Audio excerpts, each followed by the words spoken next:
Hello. This is the third session.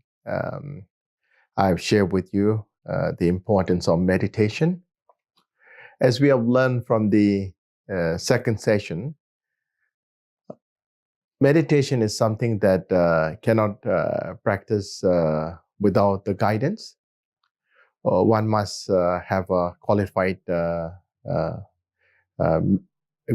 masters to guide, or else even you may put effort, one may not see any benefits.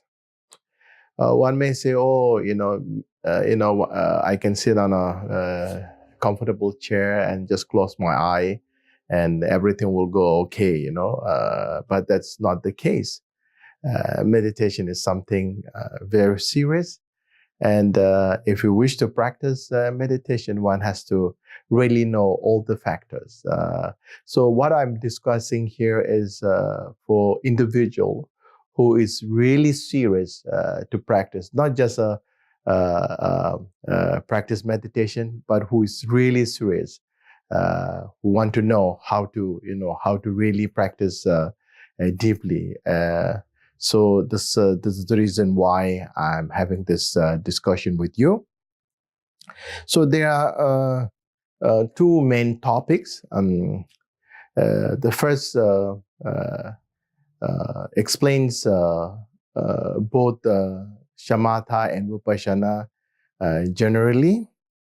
And then the second topic explains separately both shamatha and vipśyanā.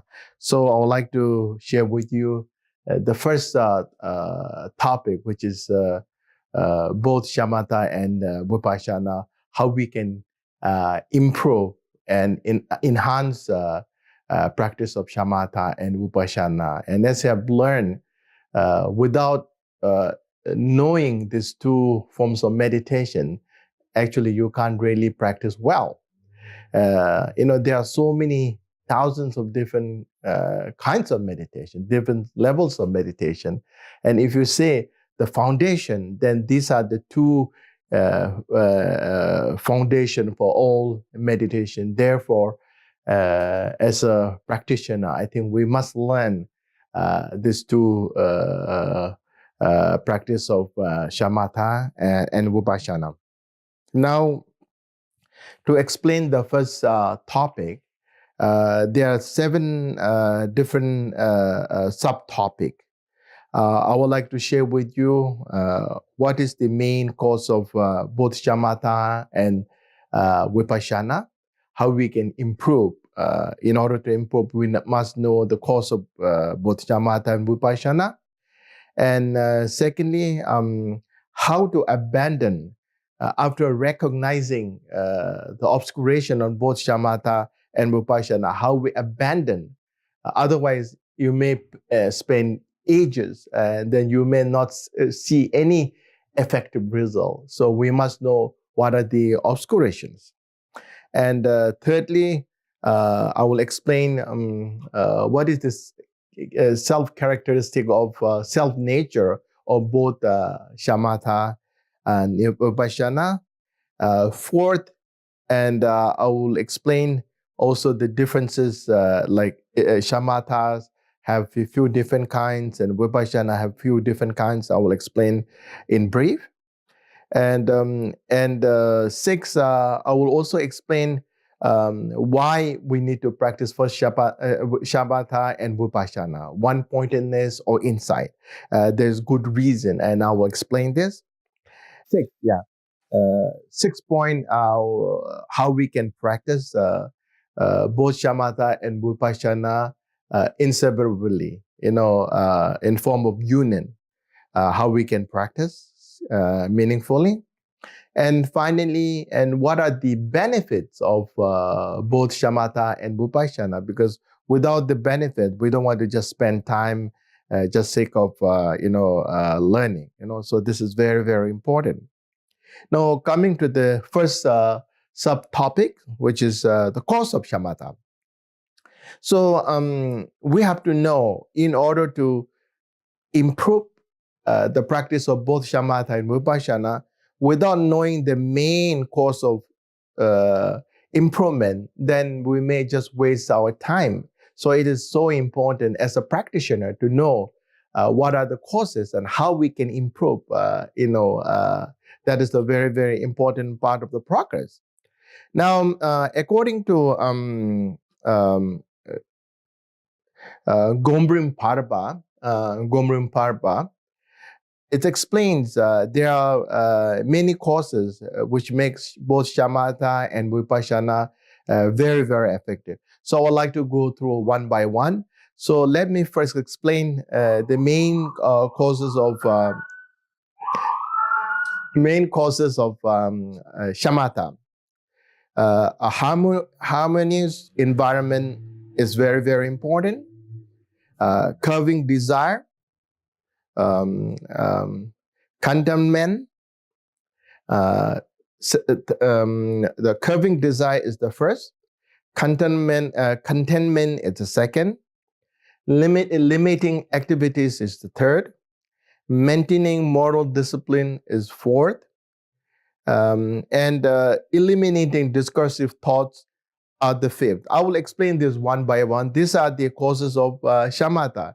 So in order to make your shamatha more successful, the practice of shamatha more meaningful, we have to know what are the causes that brings us this success.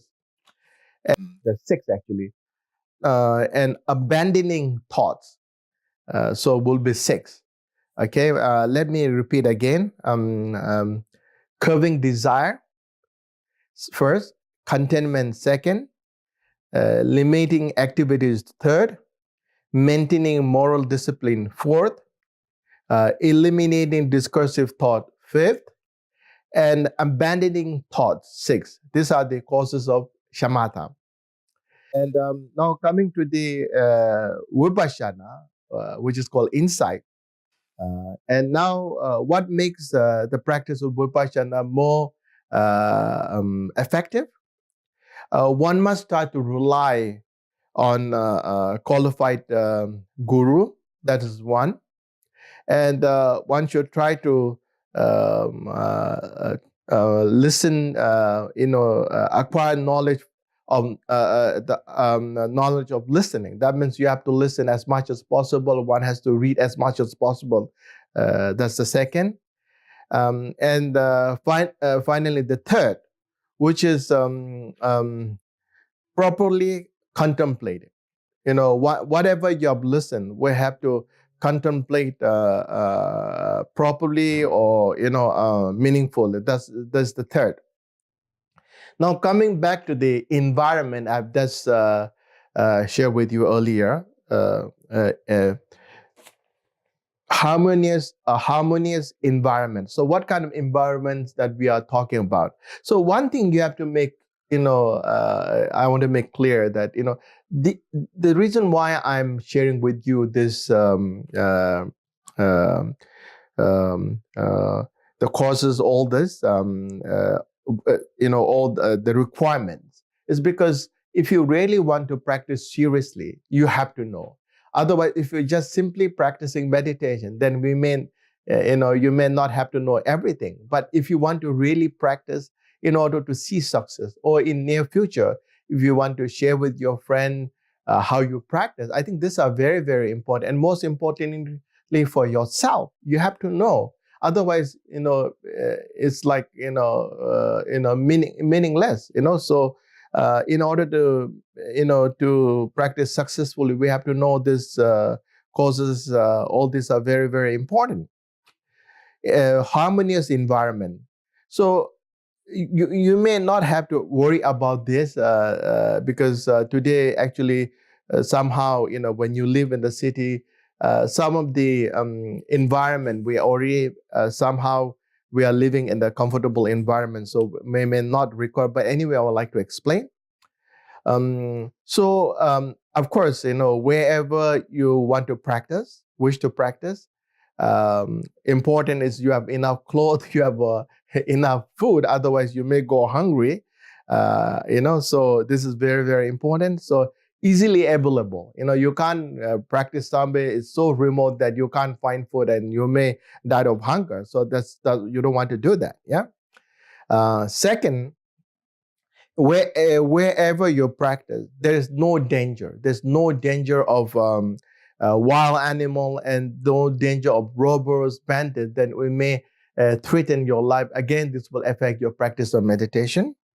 Third, the place you practice has to be, hygienic, which means that, when you begin to practice, you don't get sick, you don't get easily, fall ill, or, you may, may have, it may lead to health problem due to insect, and there are so many things. So we have to know before you choose a place to practice, this place is not dangerous to your health, dangerous to your health. Yeah.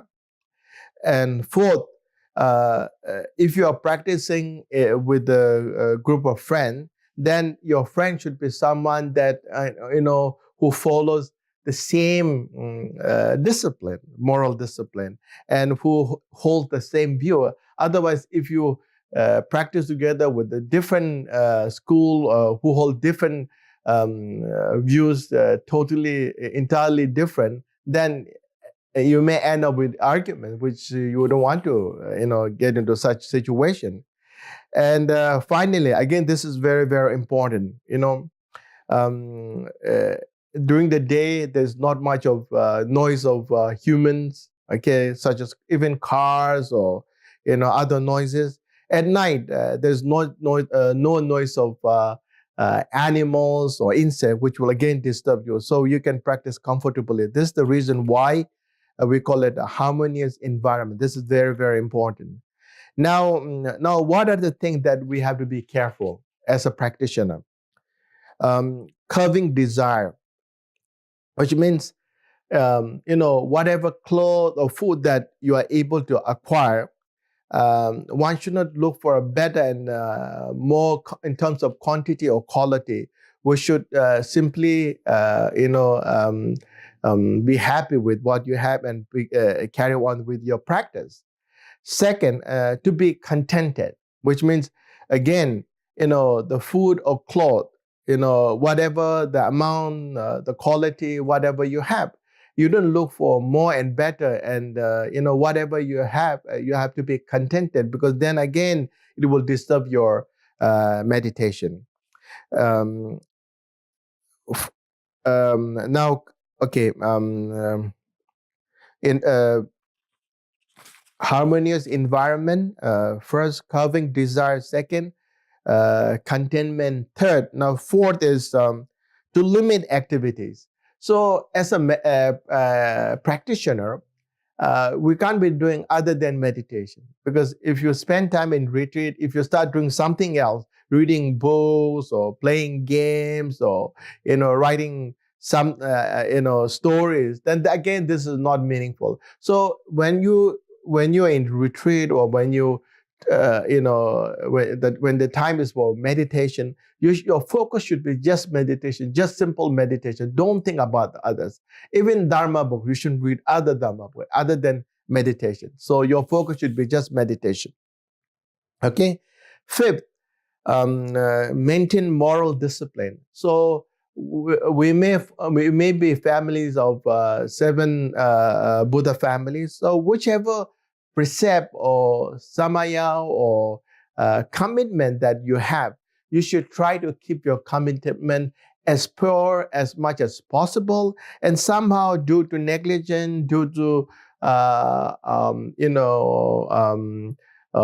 obstacles, if you somehow break your samaya, instantly you have to ask for forgiveness and try to remend your broken commitment. This is very, very important. Okay. And 6, one must abandon, desire and other discursive thought, because once you have this thoughts in your mind, then your mind start wandering, and there will be so many thoughts that arise within you. Again, this will affect your tranquility. So immediately when this thought arises, of course, we're a human being. There are many things that will go inside our mind, even when you are in retreat, because the mind cannot be closed or restricted, even in the house or everywhere. So we just need to simply find the reason. If I have this kind of thought, it will affect me now, and if it will affect me in future, then I may not succeed. In fact, I may fail my meditation. So one has to find a reason why it's not good. So one should encourage to find more effective antidotes. Okay, and 7. So these are the 6 are the causes of our shamatha or one-pointedness. And in order to improve vipśyanā, shamatha is simply it's a simply one-pointedness. Vipśyanā is what we call analytical thoughts. You analyze, okay, whatever that shamatha is able to focus, then you start to analyze. So it is also called like seeing extra. And through vipśyanā, we are able to attain total realization, or relatively speaking, through vipśyanā, we are able to see, realize the true essence of our mind. So shamatha is also a very important part of practices. Okay, so coming to the causes, okay, of vipśyanā, we must always associate with a guru. The reason why, and also guru who has acquired, who has the what do you call profound instruction, and who is able to guide us through listening, through contemplation, through meditation, who knows the vital point that how we can successfully how we listen, contemplate, and meditate. So guru is very, very important. And also, most importantly, we have to find a guru that who knows actually master the technique of shamatha and vipśyanā. So these guru are very, very important that we must associate with. Okay, and coming to the second point, which is to seek extensive knowledge through hearing.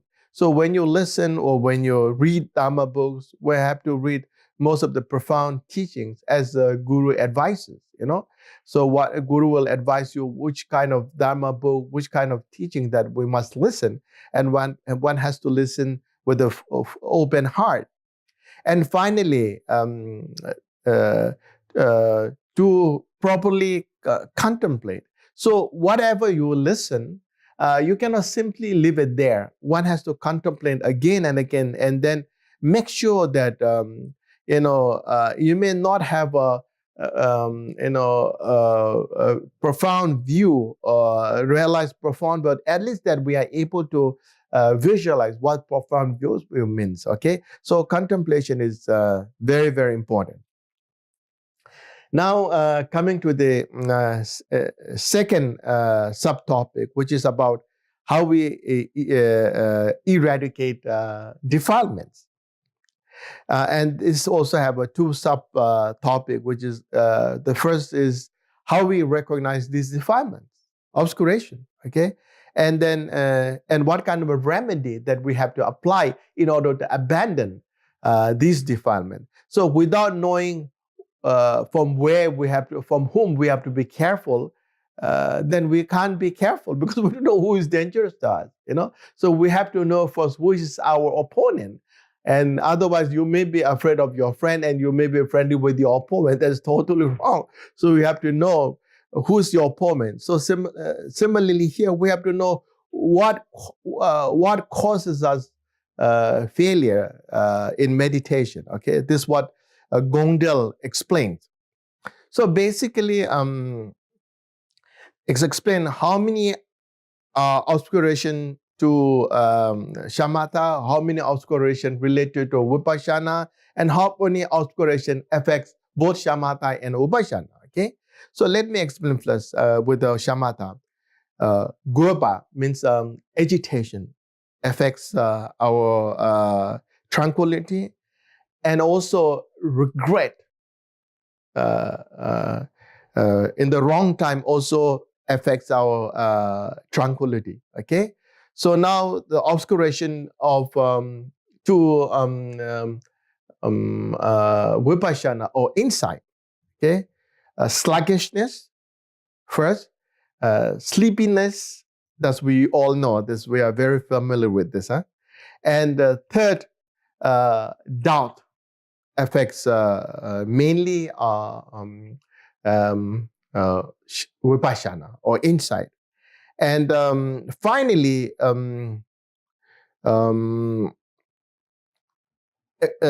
mental exertion and malicious intention will affect both.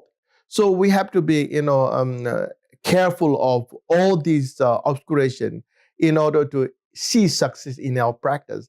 Because many times we may put a lot of effort practice. In fact, I know many Dharma friends spend like hours each day, but then even after a year you may not see any positive result. The main reason is that we don't know what makes our meditation more meaningful or brings us success, and what are the causes that brings us failure. So without knowing, you can't actually meditate. So these are very, very important to know. So let me explain now. Firstly, agitation. What is agitation? Okay, agitation means is part of attachment.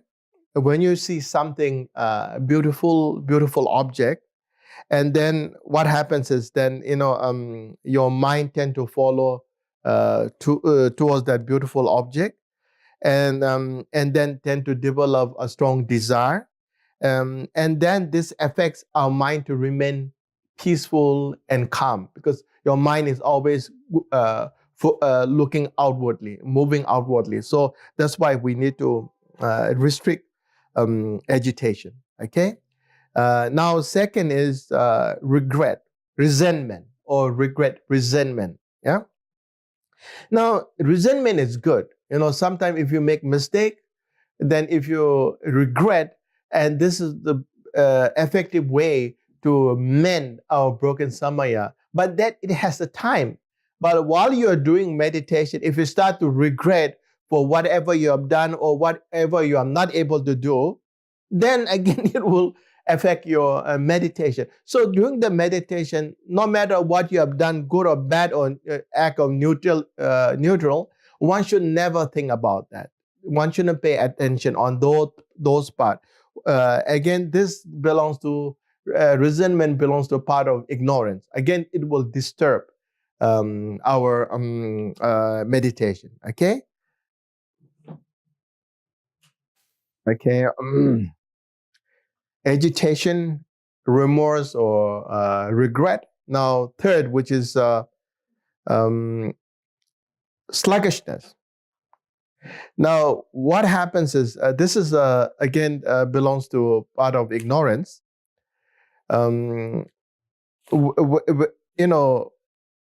This affects our mind very seriously. Then we are not able to perform. And actually, this sluggishness helps supports ignore defilement, major or minor defilement. So now, what sluggishness literally means? It means like it makes your body and mind very heavy.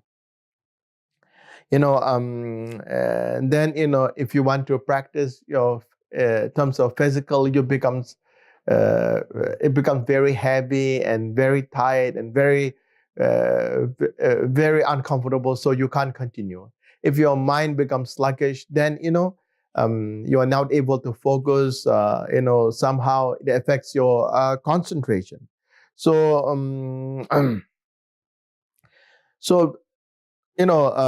sluggishness is something that we have to overcome. Anyway, when you go further down, I will explain all the remedy, how we overcome this. Okay, this is what sluggishness means. And now, fourth is sleepiness. This is something we all know very well. Now, basically what sleepiness, the function of sleepiness is like, we tend to withdraw from our focus.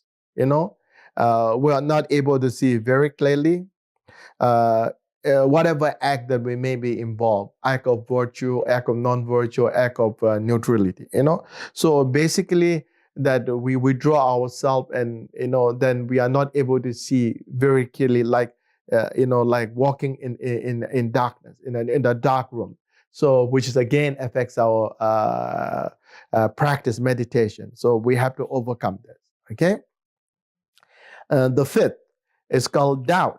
So basically, doubt is like you may have a doubt generally about Buddha's teaching, the teachings about cause and effect, all this. This is generally, and specifically that whatever that if you practicing, suppose you are practicing meditation, and then and you may tend to have a doubt. Is this meditation going to bring me happiness, or is this meditation going to bring realization? So if I make such effort, am I going to, is this meditation going to bring fruitful result? So when you start to have a doubt about meditation, then it will affect very deeply. So we have to overcome doubt in any cause. Yeah. 7, craving. Okay. So now again, it's like so like you may want, everybody has something they'd like to have, they like to own, they like to buy or whatever, and then what we call is that attachment and wanting or desire grows. So then again affects our meditation. Okay, it affects our meditation. So in any cause, we have to overcome craving, because again it will affect our progress.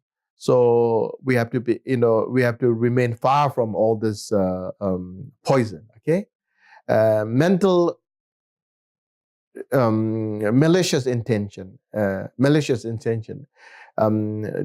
harm others, or to be jealous about others. Again, this will affect in many different ways. So one has to try our best not to, have this kind of thoughts while we are in meditation. So basically, these are the obscuration that we need to keep distant, and this is how we can see meaningful progress. Now, there are some remedies how we can overcome this. So according to U Thant Namche, one of the teaching given by Maitreya Buddha, so basically he explained there are 5 kinds of fall: laziness, okay, and forgetful. Second, and third is dullness. Fourth is agitation, and fifth is lack of effort. So these are basically 5 poison. And now what laziness means? So laziness means that you become so lazy that you don't want to practice. Even you need to make effort, maybe due to overeating. There could be many reasons. So basically, you find it very difficult. You find it very hard even to move your body or think, due to all laziness. So basically, you will tend to lose focus. So we have to overcome laziness. Second is forgetfulness. When we time to focus during the practice of meditation, the main practice is focus, and somehow due to forgetfulness, you somehow tend to forget to focus or concentration. You tend to forget or to concentrate or focus. So your minds tend to go somewhere else. So this is called, strictly according to meditation, this is what forgetfulness means. And of course, we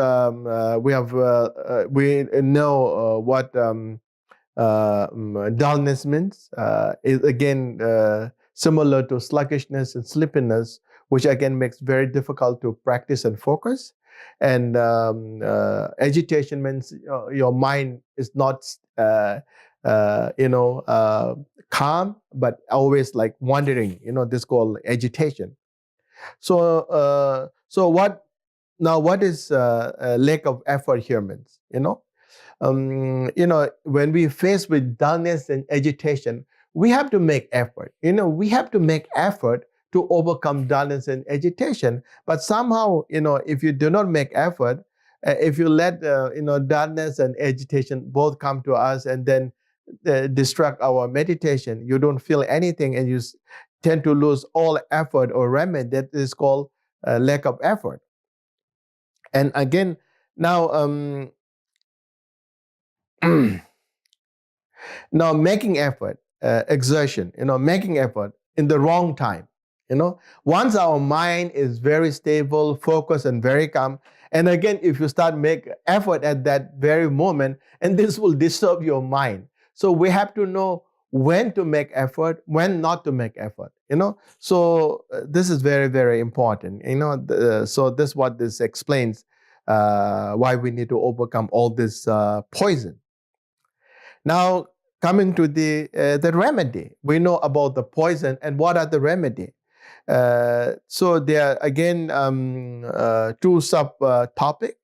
Explain generally what are the remedies, and particularly the remedy of dullness and agitation, because these are the most serious problem for all practitioners. Because there could be many, but if you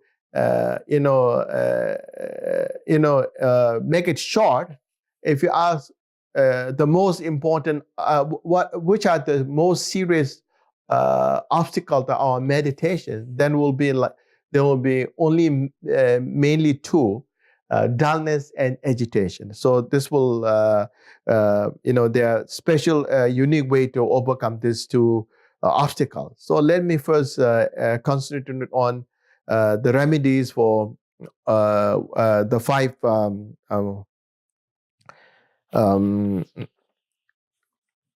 poison that I've explained, or fault that I've explained earlier.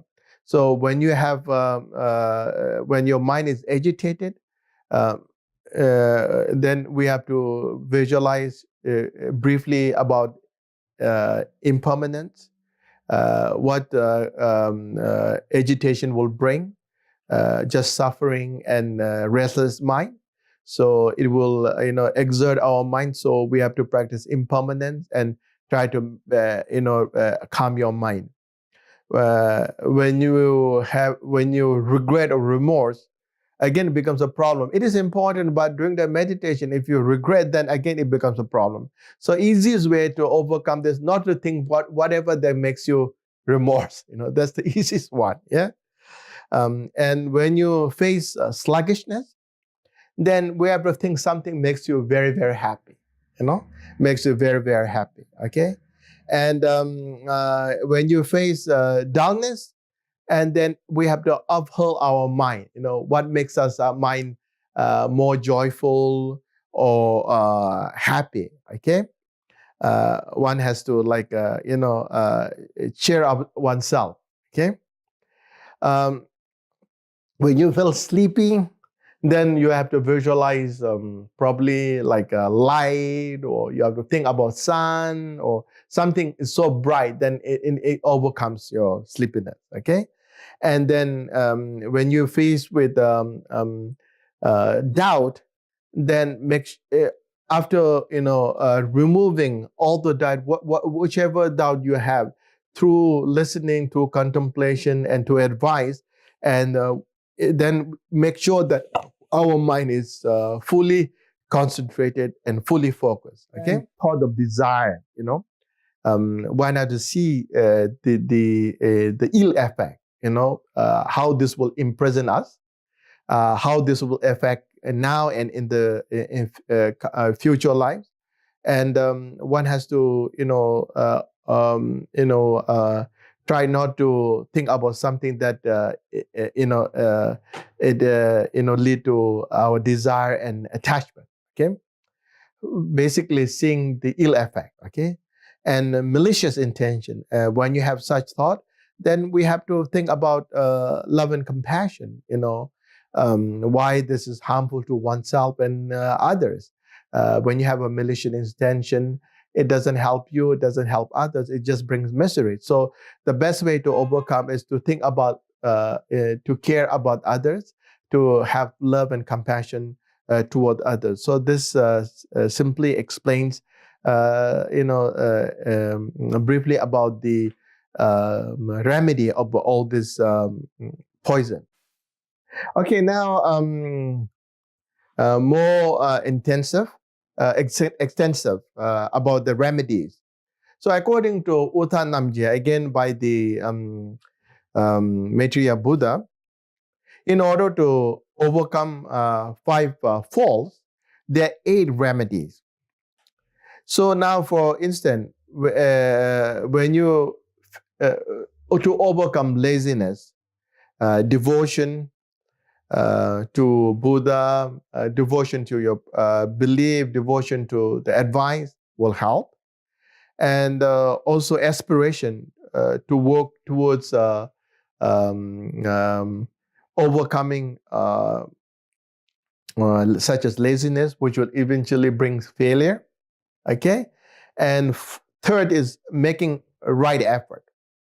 Okay? So right efforts is very, very important. We may make effort, and if your effort is wrong and is not going to help. Xinjiang is called perfect ease. Now, what this perfect ease means, when our body is not in perfect ease, then even we want physically, mentally to practice, somehow our body, mind tend to reject.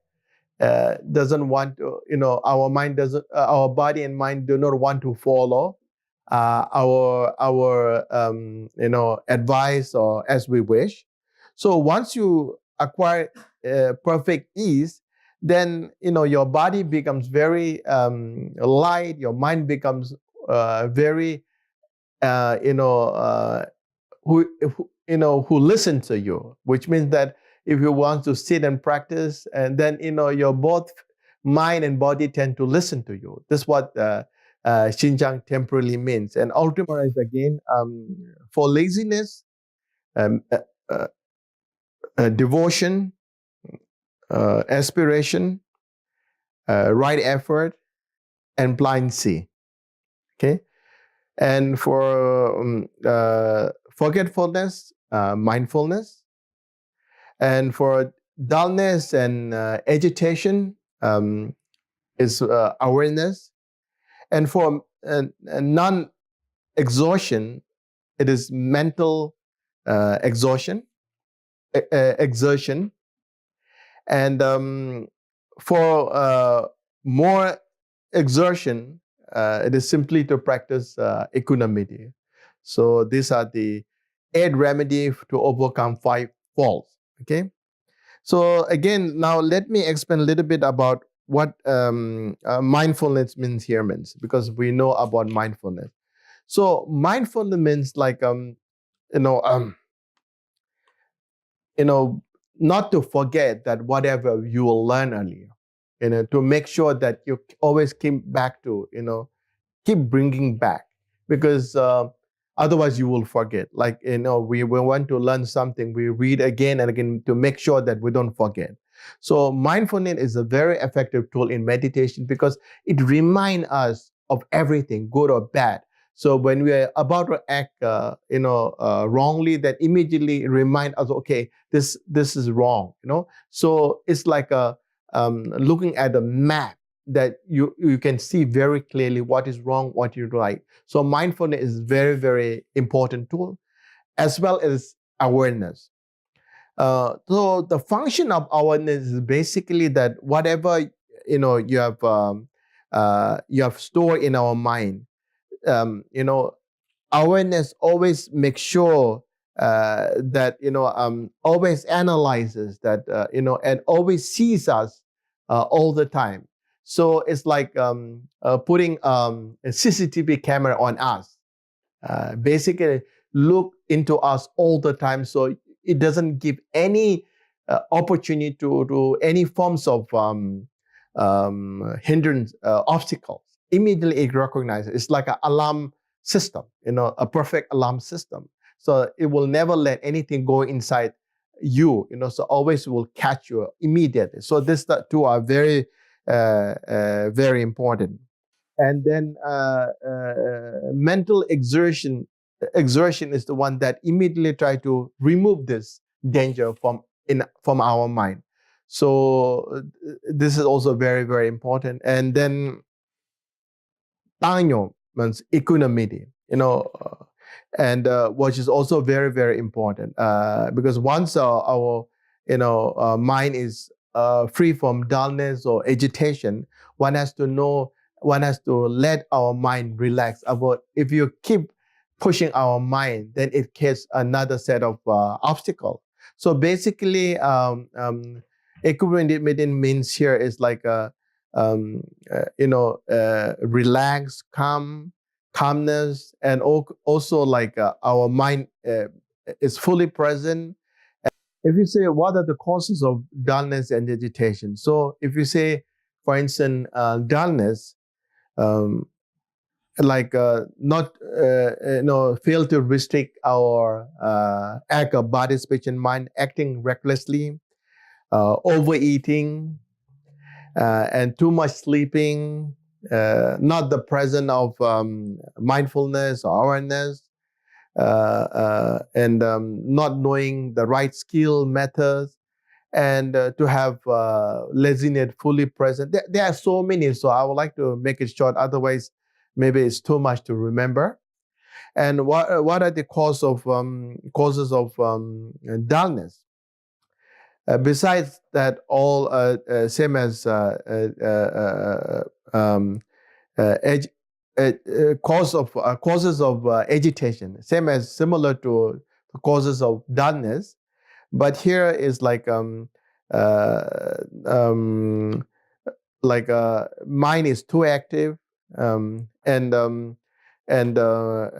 mind is like attracted to so many beautiful objects, and mind is not resting comfortably, and not used to making the right effort. So there are many causes which makes our mind agitated. So okay, and then how we eliminate both dullness and agitation. If you say gross problem with dullness, one has to think about light. One has to think about the knowledge of Buddha, and one has to, using the wisdom acquired through listening, contemplation, and meditation to eradicate all this poison. And maybe if your focus is too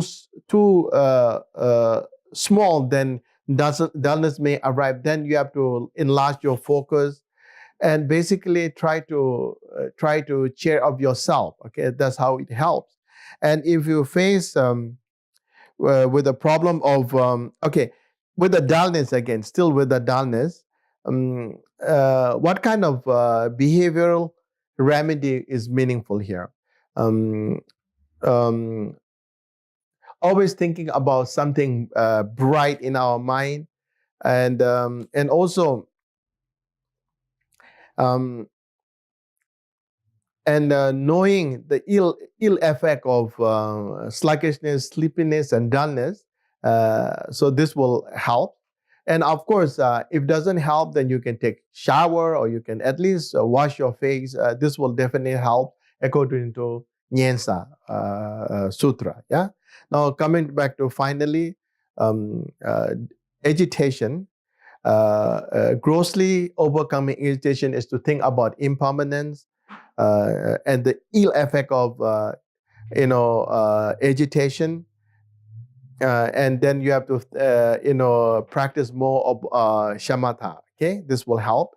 Whatever that makes our mind very agitated, we shouldn't think about this. And if your mind become very agitated, you should make more prostration. Will help you. I think this is very, very important. And finally, if it's very subtle, then if you face dullness, then one has to cheer up oneself, hold our mind, by thinking something beautiful or something meaningful. Yeah. And if your mind becomes very active, then look a little bit lower.